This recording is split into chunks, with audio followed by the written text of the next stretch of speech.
महल वाले ससुराल की बड़ी सी छत पर चारों तरफ सब्जियों की खेती हुई थी और छोटी बहू गमले में मिट्टी डालकर नया पौधा लगा रही है और छत पूरी मिट्टी की वजह से गंदा होगा। वहीं थोड़ी सी जगह में कुर्सी और टेबल रखा है, जिसके पास आकर गौरी खड़ी होती है और गुस्से से कहती है, यूं गवार ये क्या कर रखा है? छत पर हर जगह मिट्टी है। अब इंसान छत पर इस ठंड में जरा सी धूप लेने के लिए भी नहीं आ सकता है। दीदी नाराज क्यों होती हो? इन सब्जी के पौधों की वजह से तो हमारी छत इतनी सुंदर लगती है, और रही मिट्टी की बात तो मैं बाद में साफ कर दूंगी। इतना बोलकर एक बार फिर अनीता अपने काम में लग जाती है और अनीता की ये बात सुनकर गौरी पैर पटककर वहां से चली जाती है। अब इसी तरह 2 दिन बीत जाते हैं और अब अनीता ना सिर्फ महल की छत पर बल्कि महल के बाहर और बालकनी पर भी सब्जियों की खेती करती है। माँ जी, बालकनी रह रही थी, आज मैंने सभी की बालकनी पर भी सब्जियों की खेती कर डाली। अरे बहू, ये तूने क्या किया? मेरी बालकनी पर सब्जियों के पौधे लगा दिए। अब मैं यहाँ बैठकर चाय कैसे पीऊंगी? मुझे अपनी बालकनी पर बैठकर चाय पीते हुए बाहर का नजारा देखने में अच्छा लगता है। माँ जी, इन पौधों से आपको बाहर का नजारा और सुंदर लगेगा देखने में। पता नहीं कौन सी मनहूस घड़ी में तेरे ससुर ने तुझ गंवार को इस महल की बहू बना डाला। मेरा बेटा तो विदेश गया है कमाने, पता नहीं हम तुझे कैसे बर्दाश्त करेंगे। आशा अनीता को खरी खोटी सुनाकर वहां से चली जाती है। अपनी सास की बातों का अनीता बुरा नहीं मानती और अपने काम में लग जाती है। समय यूं ही गुजरता है और बीतते समय के साथ अनीता को अब जहां भी जगह मिलती वो सब्जियों की खेती करनी शुरू कर देती है और अब महल की सारी जगह सब्जियों की खेती से भर जाती है। तो वो घर में ही खाद बनाने के लिए रसोई में जाकर खराब खाना और सब्जियों के छिलके उठाती है। कितनी ठंड है भाभी, क्या कर रही हो? ये सारा कूड़ा डस्टबिन में डालने के बदले आप इस प्लास्टिक के डब्बे में इन्हें कहाँ लेकर जा रही हो? निशा, ये खराब नहीं है, इससे मैं खाद बनाऊंगी। वैसे भी बाहर की खाद बहुत महंगी आती है और वो अच्छी भी नहीं होती। जब मुझे खाद बनाना आता है तो मैं क्यों ना खुद ही घर में खाद बना लूं। भाभी, आपकी गंवारपंती से है ना सिर्फ मैं बल्कि पूरा परिवार परेशान है। आप अपनी ये गंवारपंती छोड़ क्यों नहीं देती हैं? ये गंवारपंती नहीं है और सब्जियों की खेती करना तो अच्छी बात है। देखो हमारा सुंदर महल सब्जियों की खेती की वजह से कितना सुंदर लगता है। माफ करो भाभी, आपसे तो बात करना ही बेकार है। निशा मुंह बनाकर रसोई से अपना खाना लेकर चली जाती है तो वहीं अनीता भी घर में खुद से खाद बनाने की सोचती है। समय यूं ही गुजरता है और जैसे जैसे प्लास्टिक में रखा खाना सब्जी का छिलका सड़ता है और घर में बदबू आने लगती है। कितनी बदबू आ रही है इस महल में। जब से ये गंवार मेरे महल में आई है, इसने मेरे महल को अपने गांव का तबेला बनाकर रख दिया है। आशा, क्यों चिल्लाती रहती हो बहू पर? घर के बाहर पेड़ पौधे और छत पर लगे सब्जी के पौधे कितने सुंदर तो लग रहे हैं और लोग तो शौक से लगाते हैं, और तुम हो कि अपनी बहू को भला बुरा कह रही हो। पापा जी, पेड़ पौधे तो ठीक है, पर हमारी गंवार देवरानी महल में खाद बना रही है। महल में आ रही बदबू उसी की है। हाँ पापा, भाभी तो हमारी सुनने से रही। आप उन्हें बोलो कि वो खाद बनाने का पागलपन छोड़ दें। अच्छा ठीक है, मैं बहू से बात करूंगा, वो मेरी बात नहीं टालेगी। घर वालों की शिकायत सुनकर विनोद अनीता से बात करता है और अपने ससुर के कहने पर अनीता महल के बाहर खाद बनाती है। और एक दिन जब अनीता अपनी सब्जियों के पौधों में पानी देने जाती है तो वो देखती है कि कुछ पक्षी उसके पौधे और सब्जियों को खा रहे हैं। इन बदमाश पक्षियों ने तो मेरे सारे पौधे खराब कर दिए। भागो यहाँ से। क्या करूं ताकि ये पक्षी मेरे पौधे को नुकसान ना पहुंचाएं? इतना बोलकर अनीता अपने पौधों के पास बैठ जाती है और अपने पौधों को बचाने के लिए एक सूखी लकड़ी के ऊपर मटका लगाकर उसमें कपड़ा टांग देती है और एक पुतला तैयार करती है, जिस वजह से पक्षी उसकी सब्जी के पौधों पर नहीं आते हैं। मैं भी गांव की लड़की हूँ, बहुत अच्छे से जानती हूँ तुम पक्षियों को अपने पौधे से कैसे दूर रखना है। अब ऐसे ही अपनी बालकनी पर, जेठानी जी की बालकनी पर और छत पर लगा देती हूँ ताकि हर जगह की सब्जियां सुरक्षित रहें। अनीता पक्षियों से अपनी सब्जियों को बचाने के लिए हर जगह पुतला खड़ा कर देती है। रात को जब पूरा परिवार महल में सो रहा होता है तो एकदम से गौरी की आंख खुलती है और वह अपनी बालकनी पर खड़े पुतले को देखकर डर जाती है। भूत भूत भूत, इस कोहरे में भूत खड़ा है। गौरी शांत हो जाओ, क्या हुआ? तुम चिल्ला क्यों रही हो? चिराग जी देखिए ना, बालकनी पर भूत खड़ा है। वो भूत नहीं है, वो तुम्हारी देवरानी का खड़ा किया हुआ पुतला है ताकि कोई पक्षी उसके पेड़ पौधों को खराब न कर सके। क्या हुआ दीदी, आप इतना चिल्ला क्यों रही हैं? मैं इतनी रात को क्यों चिल्ला रही हूँ? किससे पूछकर तुमने मेरी बालकनी पर अपना ये पुतला खड़ा किया? तुम्हें पता है आज मेरी जान जाते जाते बची है। अनीता, हम तुम्हारे आगे हाथ जोड़ते हैं, अपना ये पुतला यहाँ से हटा दो, और सब्जी भी। तुमने पूरे महल में सब्जियों की ही खेती कर रखी है। बहू, तुम गांव से हो, तुम्हें इन सब से डर नहीं लगता, पर तुम्हारे ससुराल वाले शुरू से ही महलों में रह रहे हैं, इन्हें इन सब की आदत नहीं है। तुम अपना ये पुतला हम सबकी बालकनी से हटा देना। अरे इस मोटी बुद्धि को समझाने का कोई फायदा नहीं है, ये वही करेगी जो इसका दिल करेगा। अपने ससुराल वालों की बात सुनकर अनीता को बहुत बुरा लगता है और वो उसी वक्त सभी की बालकनी से वो पुतला हटा देती है। अब इसी तरह कुछ दिन बीत जाते हैं और जब अनीता घर में खाना बना रही होती तो वो सोचते हुए खाने में टंकी का पानी डाल देती है और ये देखकर एक बार फिर गौरी उसे सुनाने लगती है कि तुम्हारा गांव का घर नहीं है जहां तुम लोग कुएं या तालाब से पानी लाकर खाना बनाते हो और उसे ही पीते हो। भूल जाती हो क्या कि यहाँ हम खाना बनाने के लिए और पीने के लिए आरओ के पानी का इस्तेमाल करते हैं? दीदी, पानी तो पानी है। जी नहीं, टंकी का पानी गंदा पानी है और आरओ का पानी फिल्टर वाला पानी। दोनों पानी में फर्क है। अगर हम टंकी का पानी पिएंगे तो हमारी तबीयत खराब हो जाएगी। अगर सच में यहाँ के पानी में फर्क है तो अब से मैं भी अपने पौधों को आरओ का पानी पिलाऊंगी। अब अनीता एक बड़ा सा पाइप लेकर आती है और आरओ में कनेक्ट कर देती है और अपनी सब्जियों की खेती आरओ का पानी डालती है। पूरा परिवार अनीता से परेशान रहने लगा है और हर समय उसे गंवार बोलकर सुनाया जाता है। ऐसे ही एक दिन विनोद का दोस्त, जो कि एक एग्रीकल्चर ऑफिसर होता है, वह विनोद से मिलने उसके महल में आते हैं। अरे वाह विनोद, मुझे लगा तुम अपने महल जैसे घर में सब्जियों की खेती बिल्कुल नहीं करोगे, पर तुम्हारे महल में तो हर जगह सब्जी की खेती हो रही है और इन सब्जियों ने तुम्हारे इस महल को 4 चांद लगा दिए हैं। अरे यार, ये सब तो मेरी छोटी बहू का किया है, वरना इस महल में रहने वाले लोगों को कहाँ पसंद सब्जियों की खेती। ये लीजिए अंकल, पानी पीजिए। तो बेटा, ये सब्जियों की खेती इस महल में तुमने करी है। मैं तुम्हारे इस काम से बहुत खुश हूँ। तुम जानती हो मेरा खुद का सब्जियों का फार्म है। अगर तुम चाहो तो तुम मेरे फार्म में आ सकती हो। यहाँ तो जगह कम पड़ गई होगी, पर वहाँ जगह कभी कम नहीं पड़ेगी। जितनी चाहे उतनी सब्जियाँ उगाना। क्या सच में? अब मैं वहाँ आराम से सब्जियों की खेती करूंगी। अब कोई मुझे सब्जियों की खेती करने से नहीं रोकेगा और ना ही मुझे इतने बड़े महल में अकेले बोर होना पड़ेगा। विनोद के दोस्त की बात सुनकर अनीता बहुत खुश होती है और अगले ही दिन विनोद अपने दोस्त के साथ अनीता को उसकी सब्जी फार्म में ले जाता है। जिसके बाद अनीता हर सुबह सब्जी के फार्म में जाती है और वहां सब्जी की खेती करती है और शाम को घर आती है। पर अनीता की गैर मौजूदगी में अब महल खाली और सूना रहने लगा था। ऐसे ही एक दिन जब हॉल में बैठकर तीनों बहू, सास, नंद चाय पी रही होती हैं तो गौरी अपनी सास से कहती है, माँ जी, भले ही मेरी देवरानी गंवार है, पर महलों में सब्जी की खेती करके सच में उसने चहल पहल मचा रखी थी। जब से वो फार्म पर जाने लगी सारी सब्जियां सूख रही हैं और महल कितना खाली खाली लगता है। इसलिए मैं सोच रही हूँ कि उसकी गैर मौजूदगी में हम उसकी सब्जियों का ख्याल रखें। बहू तो सही कह रही है, मैं भी गाँव से हूँ, कभी मैं भी सब्जियों की खेती करती थी और अब देखो, अब छोटी बहू की गैर मौजूदगी में मैं और तू उसकी सब्जियों का ख्याल रखेंगे। इस तरह अनीता की गैर मौजूदगी में आशा, निशा और गौरी मिलकर उसकी सब्जियों का ख्याल रखती हैं और ये देखकर अनीता बहुत खुश होती है। आहा, बाप रे बाप, मैं तो डर गई अपने ही लगाए हुए अलार्म से। अरे रात के 12 बज गए क्या? अरे हाँ, 12 बज गए हैं। लगता है रसोई का काम करके मेरी आंख लग गई थी। अब दोबारा से खाना बनाने जाना पड़ेगा।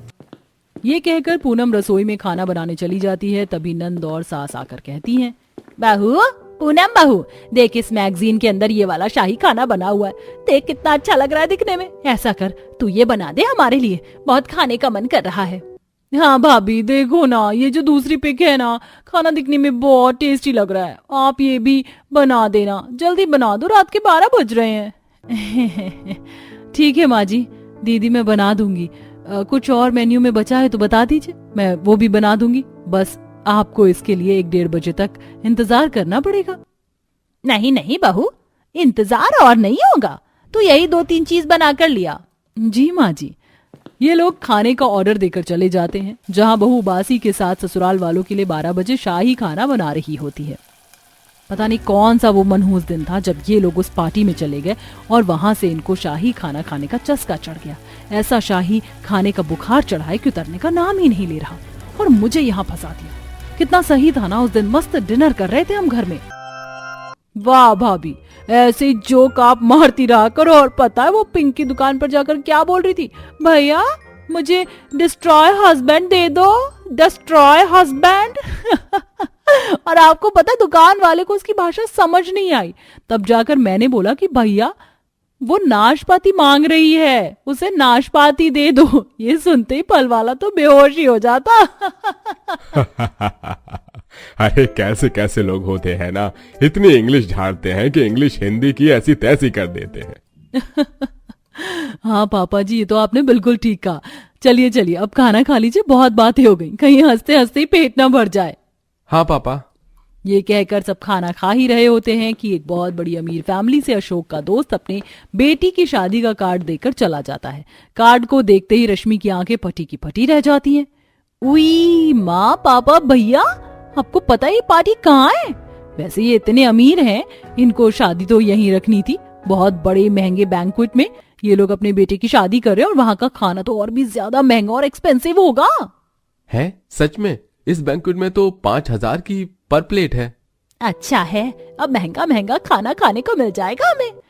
लेकिन माँ जी, हम वहाँ ऐसे ही नहीं जा सकते। अब इतनी बड़ी पार्टी है तो कपड़े भी तो शाही जैसे पहनने पड़ेंगे ना। हाँ बहू, तूने बिल्कुल ठीक कहा। और ये शादी तो परसों है, कल दिन में हम अपनी तैयारी कर लेते हैं। हाँ हाँ मम्मी पापा। फिर खाना खाने के बाद सब सो जाते हैं। अगले दिन मिडिल क्लास फैमिली अपने बहुत महंगे महंगे कपड़े खरीद के ले आते हैं और उसी बैंक्वेट पार्टी में बहुत अच्छे से तैयार होकर जाते हैं, जैसे कि वो भी किसी शाही खानदान से हो। शानदार सजावट और खाने के अलग अलग प्रकार के स्टॉल देखकर मिडिल क्लास फैमिली की आंखें फटी की फटी रह जाती हैं। और तभी वेटर्स उनसे अनेक प्रकार के जूस पूछते हैं। Sir, what would you like to eat? Chinese, north Indian, शाही, साउथ इंडियन, और भी यहाँ पर खाने के स्टॉल है सर। सुनिए, आप हमें 2 पिज्जा और चाइनीज चीज ले आइए। Okay ma'am. अरे बहू, वो देखना, दूर से ही शाही खाना कितना सुंदर लग रहा है। मुझे तो वही खाना है, मैं वो लेकर आता हूँ। और मैं भी जी। ये कहकर वेटर पूनम को खाना लाकर दे देता है, जिसे वह बहुत अच्छे से खाती है। वहीं सास ससुर भी शाही स्टॉल पर जाकर शाही खाना परोस लेते हैं। शाही दम आलू, शाही गोभी, शाही पनीर, शाही दाल मखनी और नान, मिस्सी रोटी, शाही सलाद इत्यादि। आहा बहू रोहित, अरे ये खाना तो जुबान पर आते ही घुल गया। इतना बढ़िया स्वाद है कि क्या ही बताऊं। हाँ, बहुत मजा आ गया ये खाना खाकर। आजा तू भी खा। आप खा लीजिए माँ जी, पापा जी, मैं लेकर आती हूँ। अजी आप भी चलिए ना, हम शाही खाना खाते। वैसे भी यहाँ पर बहुत वैरायटीज हैं, पता नहीं हम क्या क्या खा पाएंगे। हाँ भाभी, आप बिल्कुल ठीक कह रही हैं। इसके बाद वो लोग बैंक्वेट में इतना शाही खाना खाते हैं कि शाही खाने के जबरदस्त शौकीन हो जाते हैं और घर आकर भी वो शाही खाने की ही बात करते हैं। वाह, शाही पार्टी में जाकर शाही खाना खाकर मजा आ गया। आकाश, हम लोग भी शाही जैसे होते हैं और शाही लोगों की तरह, शाही महाराज की तरह खाना खाते, कितना बढ़िया होता ना। हाँ जी, आप बिल्कुल ठीक कह रहे हैं, पर अब सो जाइए, बहुत बातें हो गई। तभी सास ससुर भी सो जाते हैं कि फिर ससुर शाही कपड़ों में बैठकर शाही दरबार में ताली बजाता है, जहां उसका परिवार शाही कपड़ों में बैठा हुआ होता है और दासी उसे अंगूर खिलाती है। बस मेरे समक्ष शाही भोजन को परोसा जाए। जी महाराज जी, हम अभी आपके लिए शाही खाना परोसते हैं।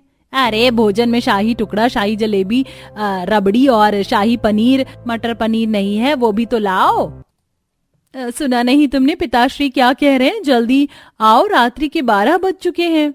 जी राजकुमारी साहिबा, मैं अभी लाती हूँ। फिर दासी शाही भोजन बड़े बड़े थाली में ले आती है और चांदी की कटोरी में उन सबको खिलाती है। ये खाते ही वो सब खाने की बहुत तारीफ करते हैं। अति उत्तम, ऐसा शाही भोजन तो हम रोज करना चाहेंगे। हाँ, हमें तुम्हारा बनाया हुआ शाही भोजन बेहद पसंद आया। ये लो तुम्हारा इनाम। अब से तुम रोज हमारे लिए शाही भोजन बनाया करोगी। जी महाराज। ये कहते ही महाराज सोने की मोहरों की बारिश दासी के ऊपर कर देते हैं। महाराज जैसे ही कुर्सी से उठते हैं तो अशोक पलंग से गिर पड़ता है। अरे जोर से लग गई रे दैया, रे दैया, हाय रे मेरी कमर। अरे मेरा शाही महल कहाँ गया और मेरा शाही खाना? अरे सपने में दारू पी ली थी क्या, जो अभी तक उतरी नहीं है? हम अपने गरीब घर में रहते हैं, समझे? आए बड़े शाही महल वाले। क्या? अरे हाँ, ये तो मेरा घर है। लगता है मैं शाही महल और शाही खाना खाने का सपना देख रहा था। लेकिन मंजू, मुझे उस पार्टी का शाही खाना बहुत पसंद आया। मैं घर में भी अब शाही खाना खाना चाहता हूँ। हाँ जी, मैं अभी बहू से शाही खाना बनवाना चाहती हूँ। मुझे भी वही दाल मखनी पनीर वही सब खाना है। तो चलिए माँ, आज भाभी से शाही खाना बनवा ही लेते हैं। लेकिन सुबह ये खाना खाने से अच्छा नहीं लगेगा। रात के 12 बजे खाया करेंगे, भाभी भी आराम से बना लेंगी, टाइम लगता है ना। हाँ, ये तो तूने बिल्कुल ठीक बोला। फिर सास ससुर बहू से शाही पकवान बनाने को कहते हैं। माँ जी, पापा जी, आप क्या बोल रहे हैं? रात के 12 बज रहे हैं, हम शाही पकवान खाएंगे और मुझे बनाना पड़ेगा, फिर हम सोएंगे कब? सब कुछ लेट हो जाएगा दिन में। अरे बहू, जो भी होगा सो होगा, लेकिन रात के 12 बजे तो शाही पकवान बनाया कर। ठीक है माँ पापा जी। फिर पूनम फोन से शाही खाने की रेसिपी देखकर बनाती है, जो कि बिल्कुल भी अच्छा नहीं बनता है। बहू, हमें शाही खाना खाना है, घर का खाना नहीं। कल रात 12 बजे अच्छे से शाही खाना बनाना, चाहे इसके लिए तुम्हें कुछ भी करना पड़े। हे भगवान, मैं क्या करूं? अरे हाँ, मेरी फ्रेंड हनी होटल में शेफ का काम करती है ना, उसे जरूर पता होगा, उससे रेसिपी ले लेती हूँ। फिर अपनी फ्रेंड हनी से शाही खाने की रेसिपी लेकर वो खाना बनाती है, जो कि घर वालों को बहुत पसंद आता है। और ऐसे ही अब रोज रात पूनम को अपनी नींद गवाकर 12 बजे ससुराल वालों के लिए शाही पकवान बनाना पड़ता है। उस दिन के बाद से तो मेरी ऐसी दुनिया पलटी कि ये लोग मैगजीन तक खरीद के लाकर मुझे देने लग गए कि बहू ये वाला पकवान बना, ये शाही पकवान बना। बहू, खाना बना कि नहीं, लेकर आना। ये बुढ़िया भी ना, इसका नाम मंजू नहीं मंजुलिका होना चाहिए था। जब देखो चुड़ैल नाचती रहती है शाही पकवान के लिए। आई माँ जी, ये कहकर बहू अपने ससुराल वालों को रात के 12 बजे शाही पकवान बनाकर परोस देती है, जिसे खाकर वो बहुत खुश होते हैं। वाह पूनम, तुम तो कमाल की शाही पकवान बनाने वाली बन गई हो। I am so impressed. हाँ भाभी। बहू, ये शाही टुकड़ा और शाही पनीर ये बहुत अच्छा है, जरा और परोस दे। हाँ बहू, मुझे भी। माँ जी, पापा जी, आप लोगों को शाही खाना खाते हुए पूरे 2-2.5 महीने हो गए। इतना रोज रोज मत खाया कीजिए। अरे बहू, इतने समय से कुछ हुआ क्या जो अब होगा? तू ये सब मत बोल, खाने दे। पूनम खाना परोस देती है। शाही पकवान खाकर जैसे ही अपने कमरे में जाते हैं तो सास ससुर के पेट और छाती में काफी तेज दर्द उठता है। इसके बाद बहू उन्हें फटाफट अस्पताल ले जाते हैं, जहां जांच के बाद डॉक्टर कहते हैं, अरे कैसे लोग हैं आप? इतने बूढ़े लोगों को इस उम्र में इतना हैवी खाना खिलाते हैं। वो डाइजेस्ट नहीं हुआ, इसी वजह से इनकी छाती में दर्द हो रहा है, गैस बन रही है। और वहीं आपका भी पेट का कारण है आंटी जी।